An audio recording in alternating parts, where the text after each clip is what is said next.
单凭想象，深更半夜冒充本参军，跑到通济坊去，你的断案之道，是跟恩师学的吗？苏无名并不是想冒充你，只是他没有正式官职，不说是你，方正如何肯配合？臆断猜测，深夜扰民，甚至惊动了金吾卫。你不仅给雍州府丢人，还给恩师低宫丢脸。你怎么能这么说苏无名呢？就在我们来之前，那个陈崇真就险遭暗杀。你如此断定，可亲眼看见了？没有，但我是听陈崇亲口说的。那可信吗？若他陈崇别有用心，捏造御赐的假象呢？你，卢凌风，你怎么这么跟樱桃说话？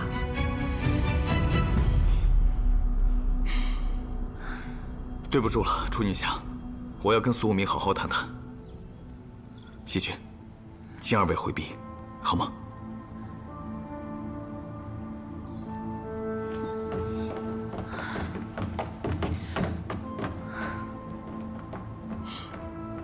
苏无名，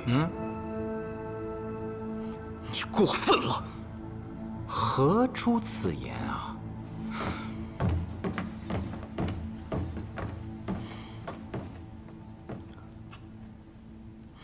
先不说那个装神弄鬼的萨宝史千岁提供的名单是否真实，即便是真的，你为什么不怀疑严福方或永安方？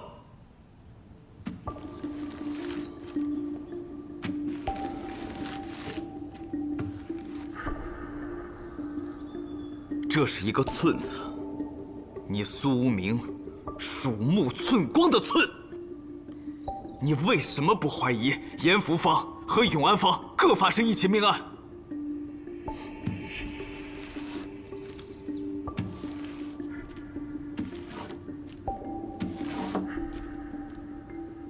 这便是一个飒字，你稍微动动脑子，就可以在这张地图上写出许多字来，而你根本没去想，你认准了凶手，要在长安写下一个氏族的氏字。你这是对世族有偏见！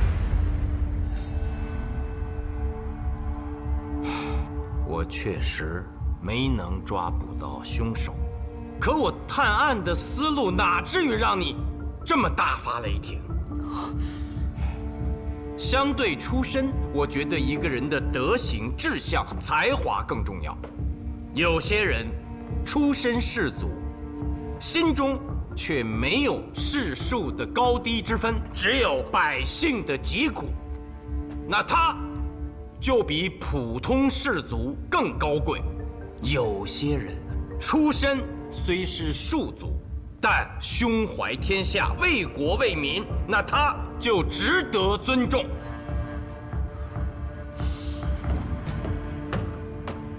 你这是在夸自己？哎呀，我的卢参军，光阴之河浩浩荡荡，自前隋废除了九品官人法之后，士族的时代就已经过去了。你要接受这个现实。你是进士出身，自然不喜欢九品官人法。当然，九品官人法有其弊端，但如果朝廷下决心重新整治，它仍是很好的选拔人才的制度。故开唐时，高祖皇帝就曾恢复此法。可是太宗登基之后，不是又给废除了吗？所以是否是士族出身没有那么重要了。士族没那么重要。我问你，代表我华夏文脉的经卷典籍，是通过哪些人传承的？这我承认，很多经卷典籍就是通过士族才传到今天。且很多士族本身就是靠注释典籍起的家，包括你们范阳卢氏。承认就好。士族上清贵，何为贵？并非说做多大的官，手里有多少钱，而指的是优良的家学门风。一句话，贵，是对书卷的爱。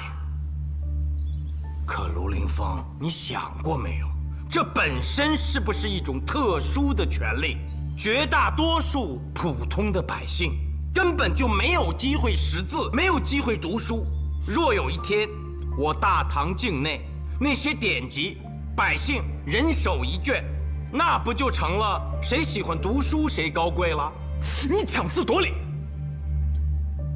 罗连峰，你出身士族，但随我南下之后，我清晰地看到，你心中是有百姓的。我是在洛阳宠念寺长大的孤儿，心中从始至终都装着百姓。同样，我也是世家子弟，我有责任捍卫士族的尊严。眼下的长安，世商确有分歧，但商人死了，你便空凭想象把凶手锁定为士族，你是何居心？我并没有锁定凶手，这不是没有新线索吗？我就把那几个方连在一起一看，像个士字而已。你看着我的眼睛，你敢说你心中想象的凶手不是士族吗？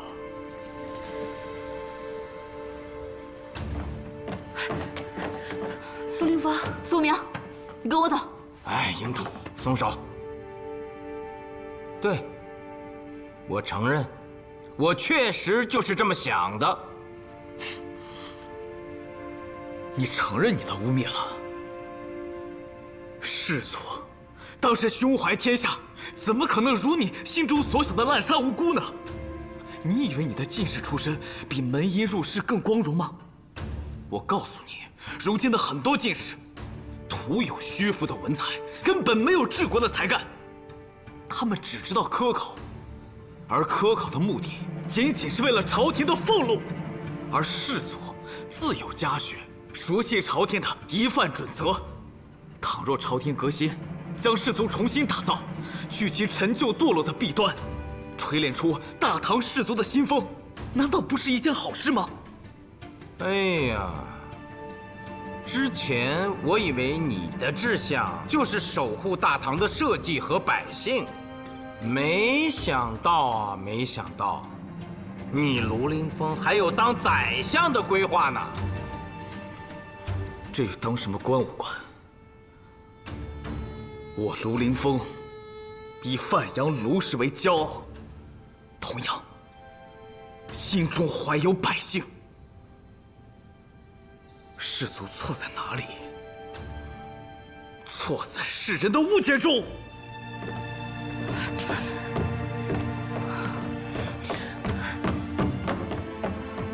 这卢凌风也太不像话了，一点面子都不给。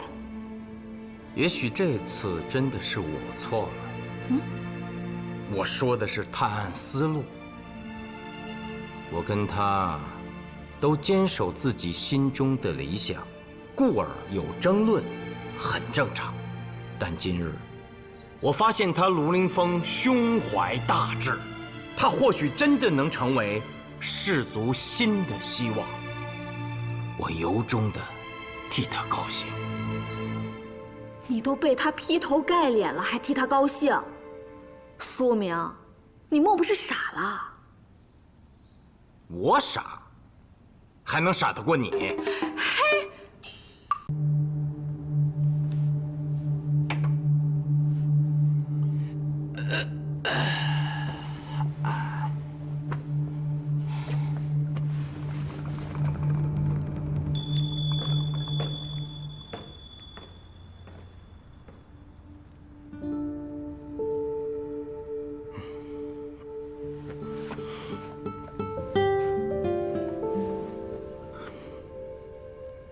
师兄，